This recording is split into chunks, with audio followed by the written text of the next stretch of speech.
I would like to thank you very much for inviting me here, and I'm really happy to be part of this conference together with our colleague, Vanessa and Camilla and Mingjung, and also our colleague, our chief of unit from Bangkok, Long Bich Han, who are all part of this initiative and who can, of course, intervene and bring more examples to what I'm going to talk about now. Okay, so, well, thank you very much also to Ayla to bring up this original topics because it's fitting very well with what I'm going to talk about, all the issues and then really important questions that she raised. I do hope that with this project, we started to give a bit of an answer to at least some aspect of it. And we have been conducting this project on teaching and living with intangible heritage in Asia Pacific, including Central Asia. And what I'm going to show you here are some of the resources for teachers that have been developed or are being developed as a result of these pilots in many countries, thanks to the support from ISCAP and APSIUM. I would like to say that all this project was, of course, conducted within the framework of the 2003 Convention for the Safeguarding of Intangible Cultural Heritage, that we are talking about ensuring that living heritage can be transmitted, included through formal education, and these projects took place in schools. As you all know very well, living heritage, or ICH, is extremely diverse. And thanks to this diversity is crucial. It becomes a fantastic resource for education because we are talking about the living heritage of students and their families, of the teachers, of the communities surrounding the schools, and of course, much broader, the living heritage of the worldwide communities. So it is everywhere around us, and it's really a resource we can tap in to create meaning in the school system. So these lessons learned come from school activities that took place in 10 countries in Asia Pacific. We had an original project back in 2012 and 13 in 4 countries, and now we have been working with Korea, Thailand, Cambodia, Kazakhstan, Kyrgyzstan, and Nepal in this last round. And the main objective of this project was to try to reconcile these two major goal of the culture sector, which is the safeguarding of intangible cultural heritage, and of the education sector to have quality education. And Ayla, of course, talked to us at length about education quality and under SDG 4.7. So when we talk about ICH in school, what do we mean? We have 2 ways of understanding that. One way is to talk about teaching about ICH, which means learning about the origin and the meaning of living heritage and how to practice this heritage. So basically, ICH becomes the subject of instruction. And this is something that has been already taking place in some schools, sometimes through like music class or arts and craft class, or through school clubs. But we also want to go beyond this, and we have seen already some examples, for instance, about the seed banks or human rights topics. And we are talking about teaching with living heritage. It's when ICH offers many learning opportunities to enrich the teaching and learning process, and it can be applied to all curricular subjects and to all school activities. In this case, ICH becomes, in a way, a pedagogic tool. Although, of course, when you start talking about teaching with ICH, so for instance, one of the common example that we have had is to use many crafts which provide geometric shape, or many, like, which we are talking about a building craft or embroidery or weaving, etc. They can be, of course, directly connected to math class. But when you learn with this craft and when you learn geometry through this craft at the same time, you learn about the craft itself and about its meaning and value in the practicing community. So this is really a new approach to teaching and learning, which is very much connected to the students' context and culture, to personalize the learning and to make it more relevant, more engaging, more exciting, and much more practical. The approach that we have used has been valid for all teachers. We can talk about primary schools or kindergarten or high schools. It has been applied to all subjects, whether we are talking about humanities or languages or scientific subjects or physical education or social sciences. It has been applied to many subjects inside the curriculum, directly in curricular lessons, and also to extracurricular activities. So it encompasses 6 very practical steps that we will see later. The first round of the project, we didn't really have methods per se, and the teachers that we were working with were finding it a bit confusing. So we have tried to establish a sort of process, which of course can be customized to different contexts, but it provides some guidelines. And the objective has been to create very contextual lessons. So here, for instance, you can see a team of Nepalese students, and they have noticed that one of the teachers has noticed that there are traditional ladder makers in the communities around the school. And he has built his trigonometry lessons, talking about angles and measurements, etc., directly around the concept and the practice of this ladder making. So the lessons were really practical. They had a little bit of theory, but then they were making a ladder, they were building it. So it was really fun and really engaging, and the students really saw the purpose of this trigonometry exercise, because at the end they had something very concrete that is used in their community. It also helps develop students' critical thinking. So here we have a group of Thai students who are actually trying to find a way of how they can help promote the very important craft that is in their community. And they ended up with a virtual reality project, augmented reality projects, to document some of the crafts. So it has been involving some research, some analysis, some IT skills. It was a very complete set of activities that really involved their problem-solving skills. This approach has also helped foster global citizens. This is a class in Korea, for instance, where really the teachers went through global heritage to local heritage to understanding local practices, and really try to connect the local and the global and the various identities. And of course, it helps appreciate the local heritage because the students are often aimed at practicing it. So here we have, for instance, some glass work on wood that is done by students in Thailand, again, as part of one of their practical project, art project. So now to go back to the 6-step methodology that we have approached, I can briefly explain you the main aspects of it. So the first step really has been to understand the context, which means identifying the ICH which is in the environment. And this can be done by the teachers, by the students, by the parents, by the communities, by the school management. So it can really be an exercise of a group exercise or a collaborative exercise. And which goes hand in hand with identifying partners in the schools, in the community and beyond. It can also involve museums, etc., because the teachers do not have to do everything by themselves.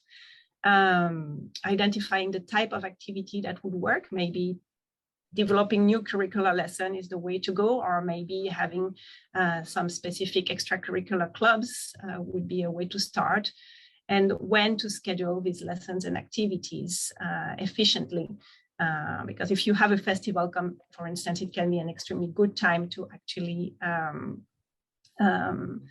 work with intangible heritage before and during the festival to really enhance the meaning. That's what happened in Korea with the Lantern Festival, for instance, where the students were learning the meaning of the festival beforehand and building the lanterns. The second point is to select the living heritage and connect it with the school subject, or one or several school subjects as entry points, because we can start either from one living heritage element and see how it can fit into different topics. But there was also another approach, which is actually to look at one subject and the learning objective of these subjects, and to try to identify diversity of living heritage elements that could fit into very different lessons. And of course, it's important to take into account the students' interest and to look at resources and constraints. If you want to do an activity that requires a lot of travel, does the school has the resources to organize this travel, logistic and financial, for instance? Of course, it's very important to learn more about the intangible heritage, because as much as possible, we want to dive deep into the value to transmit them through the process of learning. We are looking at what kind of information can be collected and how it can be collected, either through desk research, or what is encouraged whenever possible is to do really field work and engage even the students in this field work in collecting the information themselves, in interviewing people. Here we have Vietnamese teachers who are actually documenting the work of an artisan, but we had in the last project several students groups going directly in the communities to interview people and understand what really such craft or such practice was about. Of course, keeping in mind all the ethical principles that are important for the safeguarding of living heritage. Then there is the step of designing lesson plan or activity plans and teaching. And in these steps, we are really highlighting how to show that the living heritage add value to the lessons by integrating it inside the goals of the lesson, inside the learning objectives, by making it more visible, more prominent, and also by integrating some goals or some learning objectives that relate to the awareness about this living heritage. There can be a number of teaching and learning methods that are applied. Of course, this is up to the teacher to be creative. Usually in this kind of approach, all the student-centered methodology are working very well, where the students are participating, group work, and then gallery walk, etc. Having pedagogical materials that are reflecting the ICH is also important. Having practical objects, tools, having the students practice it really add a layer of depth in the learning process. And this work encouraged the students to respect diversity and tolerance. This is especially important in multicultural classrooms, where different students from different backgrounds can bring their respective knowledge and compare their respective practice and really discuss and try to develop mutual understanding about their own communities. We are encouraging the teachers to document and share their experience at school, of course, for themselves, with their colleagues, and also through network, online, and also with the communities. There have been a number of initiatives where the community is invited to a special celebration at the end to see the results of what the students had learned through this project process. And when you have networks like the ASP network, these are also extremely good platform to share the experience and provide more examples and inspiration to other teachers. And it's, of course, extremely important to evaluate the results, to evaluate the students' learning outcomes in terms of academic learning, but also in terms of their awareness and interest in the living heritage. And usually all the pilot shows that the level of interest and excitement about the ICH is really growing through this process in learning in the school. So how has this methodology been applied and what resources do we have? We have developed with the Bangkok office an animation series. There are 6 short video clips or cartoon videos which explain what is teaching with intangible cultural heritage, what does it mean, why is it important, and then what, if you're a teacher, what can you do? If you're parents, how can you contribute? If you're a school manager, how can you support the teachers? And if you're students, how can you keep your heritage alive in school and outside of schools? These short videos are very good introductory snapshots to get a grasp of the ideas. And then there are a number of additional tools.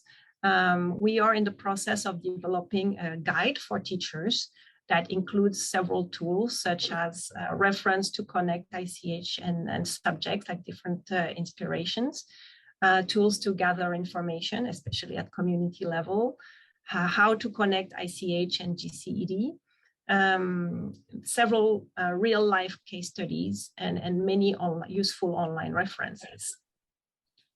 Most importantly, all these tools are based on very practical examples from real classroom experiences, with many ideas for lessons and activities that actually have been tested by teachers in Southeast Asia and in Central Asia and in East Asia.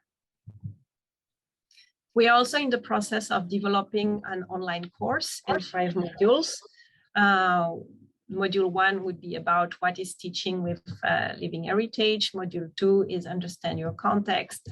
Module 3 is about how to select the living heritage and element and learn more about it. Module 5 is about designing lesson plans and activities and evaluating them. And module 5 is about going beyond this and how to really integrate living heritage in real school activities. So strategies for instance, multicultural classrooms and how to deal with that and how to really connect with GCEDs. So as you can see, these modules are more or less following the methodology and going beyond it. It's very practical also because each module will guide the participants in developing its first lessons plans in a guided manner. So really what we see is that this set of resources are a way to start discovering living heritage in schools, how it has been used in the past. So discover different methods and reflects on the benefits of it and how it can be applied in various contexts for teachers. It's very, the steps are quite clear, but of course the teachers are encouraged to try and adapt them to their own context.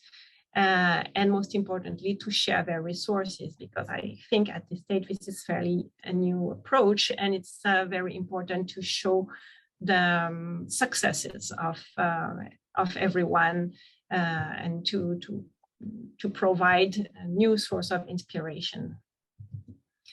Of course, this is it's really important to highlight that this project is the result of collaboration between many people, like school managers, school teachers, community members, etc. And of course, all our partners and from ISHCAP and APCU and UNESCO in the different field offices. And this reflects also what this methodology is about. It's about collaboration and support, because ICH is a community practice, and then bringing ICH in school is not something that you will do by yourself individually. Having the community around you, even the students being community members and family being community members, is very important and will be one big step in the process. So thank you very much. I hope I kept to the time.